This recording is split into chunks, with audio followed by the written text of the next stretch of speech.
کہ اس کو یاد رکھنے کی چیز ہے۔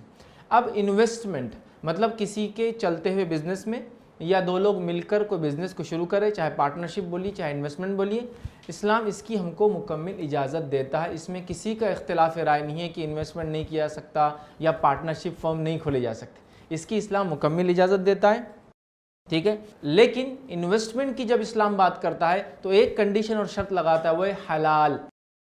ویسے ہر چیز میں، کھانے میں حلال، پہننے میں حلال، بات چیت میں حلال ہو، مطلب ایسی باتیں نہ کرے جو غلط ہے، گندی ہے۔ تو اسلام انویسٹمنٹ میں بھی کرنے کی مکمل اجازت دیتا ہے، لیکن ایک شرط کے ساتھ، اور شرط ہے انویسٹمنٹ کا حلال ہونا، ٹھیک ہے، ایک ہی شرط ہے۔ پھر یہ انویسٹمنٹ کسی کے ساتھ ہو، مسلم کے ساتھ ہو، نان مسلم کے ساتھ ہو، بڑے کے ساتھ ہو، چھوٹے کے ساتھ ہو، مرد کے ساتھ ہو، عورت کے ساتھ ہو، حلال ہونا اس کی کنڈیشن ہے، یاد رکھیے، ٹھیک ہے۔ تو یہ کنڈیشن دیتا ہے، تو حلال کماؤ، جتنا کمانا ہے کماؤ، اس میں اسلام کوئی روک نہیں کرتا۔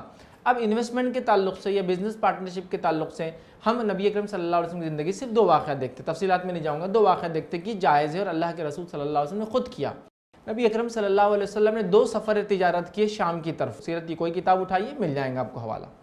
2 سفر کیے، تجارت کیے، جس میں آپ شام کی طرف گئے۔ وہ جو 2 قافلے تھے، اس میں اس کے جو 2 طریقے تھے، جن 2 طریقوں پر نبی اکرم صلی اللہ علیہ وسلم نے بزنس کیا، وہ تجارت کی، وہ کیا تھے رکھ دیتا ہوں۔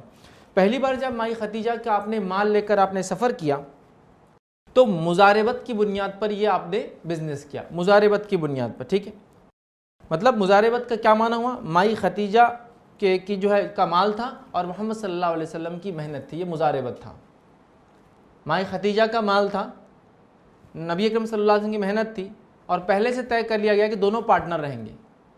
مطلب فرسٹ آدمی جس کا مال ہے، سرمایہ ہے، وہ اس کا پارٹنر ہے، اور دوسرا آدمی جس کا مال اور سرمایہ نہیں ہے، وہ محنت کے ذریعے اس میں پارٹنر بن گیا۔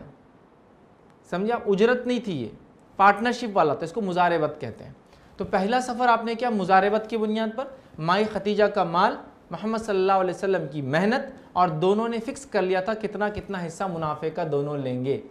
اگر اس میں منافع طے نہیں ہوا اور خالی اجرت پر ہوا تو پھر وہ اجارہ ہو جائے گا، وہ ایک الگ طریقہ ہے بزنس کا۔ لیکن یہاں مزاربت ہوئی، ایک کا پیسہ اور سرمایہ اور دوسرے آدمی کی محنت تھی، اور یہ طے کیا تھا کہ پرسنٹیج لیں گے ہم، مطلب نفع میں حصے داری ہوں گی۔ تو یہ ہوا مزاربت، یہ بنیاد پہ آپ نے پہلا سفر کیا۔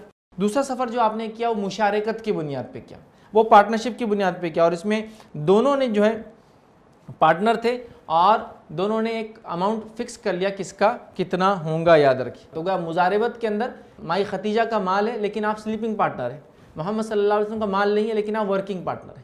دوسرے میں مشارکت میں دونوں کا مال تھا اور دونوں کی پارٹنرشپ تھی۔